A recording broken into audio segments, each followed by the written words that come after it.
পৃথিবীর শ্রেষ্ঠ মানব, যে নবীর চরিত্রবান হতে পারলেই জান্নাত, যে নবীর তরিকা মানলে জান্নাত পাওয়া যায়, তাই না? যেই নবীকে মানতে আল্লাহ পাক বলেছেন ওয়ামা আতাকুমুর রাসূল ফাখুযুহু ওয়ামা নাহাকুম আনহু ফান্তাহু। এ পৃথিবীর মানুষ শোনো, আমার নবী যা দেয়, নবী যা আদেশ করে তা তোমরা মেনে নাও, নবী যা নিষেধ করে তা তোমরা করো না। নবীকে মানতে কে বলেছেন? কথা বলেন, কে বলেছেন? আল্লাহ বলেছেন। আল্লাহ কেন নবীকে মানতে বলেছেন? কারণ হলো নবী শরীয়তের দিক দিয়ে যা কিছু বলেছেন সব আল্লাহ তাআলার পক্ষ থেকে ওহী। মনে রাখবেন, আমাদের জীবনে দুইটা জিনিস, একটা দুনিয়া, আরেকটা হলো শরিয়াত। একটা দুনিয়া, একটা শরিয়াত। আল্লাহর নবী উটে চড়ে হজ করেছেন, উটে চড়ে জিহাদের ময়দানে গিয়েছেন, ঘোড়াতে চড়ে গিয়েছেন, বাহনে চড়েছেন। নবী উটে চড়ে যে দোয়া বলেছিলেন, সুবহানাল্লাযী সাখখারা লানা হাযা ওয়া মা কুন্না লাহু মুকরিনিন ওয়া ইন্না ইলা রাব্বিনা লামুনকালিবুন। এই দোয়াটা হলো শরীয়ত। উটটা ছিল দুনিয়া, তখনকার বাহন ছিল উট, এজন্য উটে চড়েছিলেন। বর্তমানে উট পরিবর্তন হয়ে হেলিকপ্টার হয়েছে, বিমান হয়েছে, মোটর সাইকেল হয়েছে, রেলগাড়ি হয়েছে। যখন বাহন পরিবর্তন হয়েছে, কিন্তু দোয়ার পরিবর্তন কিয়ামত পর্যন্ত কেউ করতে পারবে না। দোয়াটা হলো শরীয়ত।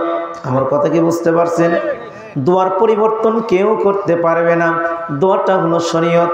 শরীয়ত একটা জিনিস, দুনিয়ার একটা জিনিস। আল্লাহর নবী রুটি খেয়েছেন, হালুয়া খেয়েছেন।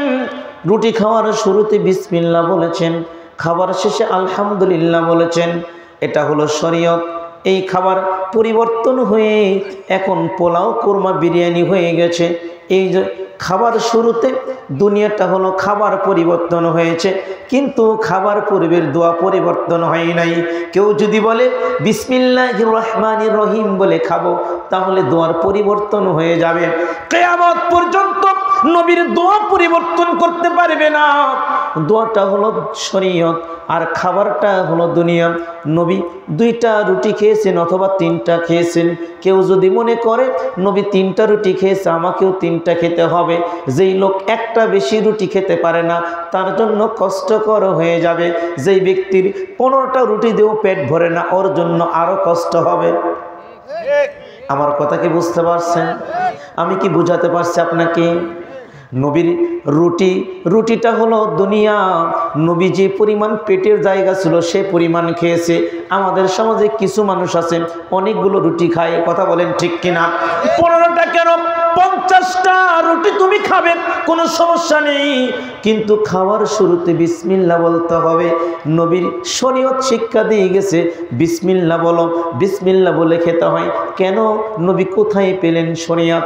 আমার আল্লাহ কোরআনুল কারীমের ভিতরে বললেন, ওয়ামা ইয়ানতিকু আনিল হাওয়া ইন হুয়া ইল্লা ওয়াহয়ু ইউহা। নবী নিজের নফসকে অনুসরণ করে, নবী নিজের মতামতকে অনুসরণ করে শরীয়তে একটা কথাও বলে নাই। নবী যা বলেছে সব আল্লাহ তাআলার পক্ষ থেকে ওহী। খাবার শুরুতে বিসমিল্লাহ বলতে হয়। আমার আল্লাহ পাকের বর্ণনা, নবী বলেছেন, শোনো, তুমি শীতের পোশাক পরেছ, সকলেই আমরা শীতের পোশাক পরেছি।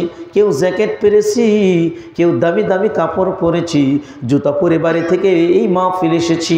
জুতাটা শরীয়ত নয়, যার যেমন সামর্থ্য সে তেমন জুতা পরেছে। কেউ কম দামি, কেউ বেশি দামি, যার যেমন সামর্থ্য সে তেমন পোশাক পরেছে।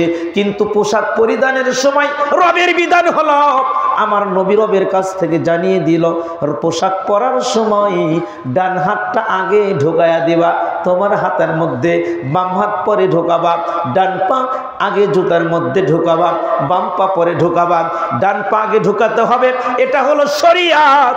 কিন্তু জুতা শরীয়ত নয়, এটা শরীয়তের দিক দিয়ে আমার নবী যা বলেছেন আল্লাহ পাকের অনুমতি নিয়ে বলেছেন।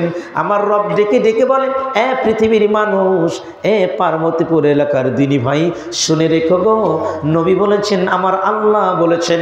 আমার নবী যদি নিজের নফসকে অনুসরণ করে কোনো কথা বলতো, আমি আল্লাহ নবীকে জবে করে ফেলতাম, হত্যা করে ফেলতাম। নবীর ক্ষমতা ছিল না শরীয়তের মধ্যে কিছু মন গড়া রায় ঢোকাবে, যতক্ষণ না আল্লাহ তাআলার পক্ষ থেকে ওহী নাজিল হয়েছে। এজন্য আল্লাহ বললেন, ওয়ামা ইয়ানতিকু আনিল হাওয়া ইন হুয়া ইল্লা ওয়াহয়ুহা। নবী নিজের নফসকে অনুসরণ করে একটা কথাও শরীয়তে বলে নাই, এজন্য নবীকে মানতে হবে। আল্লাহ আরো বলেন, বান্দা শোনো, নবীকে মানলে পৃথিবীর কোনো ব্যক্তির আদর্শ করা হয় না।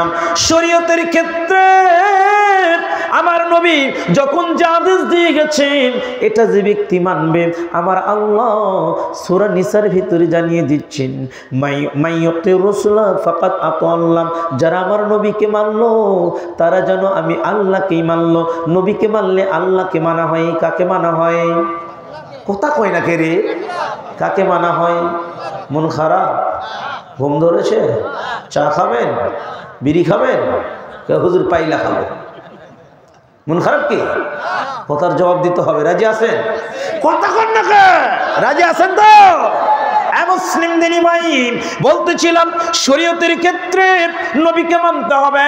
আল্লাহ ডেকে ডেকে বলে, বান্দা আমার নবীকে যদি তুমি মানো, আমি আল্লাহকে মানা হয়। নবীকে মানলে আল্লাহকে মানা হয়। আল্লাহ একথা কোরআনুল কারীমের ভিতরে কয়। তার মানে নবীর মর্যাদা আমার আল্লাহ দিয়েছেন। নবীকে মানলে আল্লাহকে মানা হয়। নবীকে মানলে জিন্দেগির ডায়েরিতে যত গুনাহ আছে সমস্ত গুনাহগুলোকে আমার আল্লাহ ক্ষমা করে দেয়। সুবহানাল্লাহ বলতে আরো আসতে বলেন তো। বাঙালি খুব চালাক, ওয়াজ করতে আসছেন আপনি, আমরা কি করব? একবার সুবহানাল্লাহ যদি কোনো ব্যক্তি বলে, আল্লাহ যদি কবুল করে, 7 আসমান 7 জমিন ওই ব্যক্তির আমলনামা দিয়ে আল্লাহ ভরে দেয়। আরো জোরে বলেন সুবহানাল্লাহ। হুজুর আলামিন ভাই, জীবনে কত সুবহানাল্লাহ বললাম, এত সব কি করব? এত সবের তো প্রয়োজন হয় না। না না, আপনার সিদ্ধান্ত হলো ভুল। আপনার জিন্দেগির একটা সুবহানাল্লাহ যদি আমার আল্লাহ কবুল করে, তাহলে আপনার জীবনটা সার্থক। জানি না আপনার জীবনের 50 বছরের যত সুবহানাল্লাহ বলেছেন আমার আল্লাহ কবুল করেছেন কিনা কেউ জানে না। আমিও আলামিন জানি না, আমি আলামিন জানি না। আমার জীবনের সুবহানাল্লাহ, আলহামদুলিল্লাহ, আল্লাহু আকবার, লা ইলাহা ইল্লাল্লাহ আমার আল্লাহ কবুল করেছেন কিনা আমি আলামিন জানি না, আপনিও জানেন না। কথা বলেন ঠিক কিনা? জানেন কি আপনি? কেউ গ্যারান্টি দিতে পারবে? এজন্য সব সময় জিকির দিয়ে মুখটা ভরে দেখতে হবে। এজন্য বলবেন সুবহানাল্লাহ। বলেন মুসলিম দিনী ভাই, বলতেছিলাম নবীকে মানলে আপনার জিন্দেগির গুনাহগুলোকে আমার আল্লাহ ক্ষমা করে দেয়। বলেন সুবহানাল্লাহ। রব ডেকে ডেকে বলে, কুল ইন কুনতুম তুহিব্বুনাল্লাহ ফাত্তাবিউনি ইউহিব্বুকুমুল্লাহ ওয়া ইয়াগফির লাকুম যুনুবাকুম।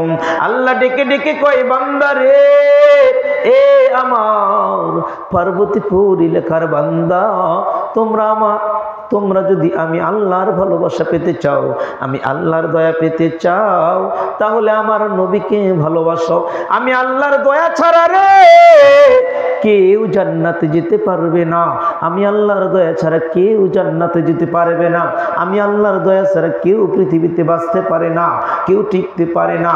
আল্লাহ ডেকে ডেকে বলে, নবী গো, এ নবী তুমি বলে দাও, তোমার এই বান্দাগুলো যদি আমি আল্লাহর ভালোবাসা পেতে চাই, তারা যেন তোমাকে ভালোবাসে। তুমি নবী, তোমার সুন্নাতকে ভালোবাসে, জীবনের চাইতো তোমার সুন্নাতকে বেশি ভালোবাসবে। যদি বেশি ভালোবাসে আমি আল্লাহ তাকে ভালোবাসা দিব, আমি আল্লাহ তাকে ভালোবাসবো। শুধু ভালোবাসবই না, আমি আল্লাহ ওই ব্যক্তির জিন্দিগির ডায়েরিতে যত গুনাহ আছে সমস্ত গুনাহগুলোকে আমি আল্লাহ ক্ষমা করে দিব। আরবার বলেন সুবহানাল্লাহ, আরেকটু জোরে বলেন সুবহানাল্লাহ। এ মুসলিম দিনী ভাই, আয়াত থেকে বোঝা গেল নবীকে ভালোবাসলে গুনাহগুলো আল্লাহ ক্ষমা করে দেয়। নবীকে ভালোবাসার বর্ণনা করার কারণে, নবীর সুন্নাতকে ভালোবাসলে আল্লাহ গুনাহগুলোকে মোচন করে দেয়।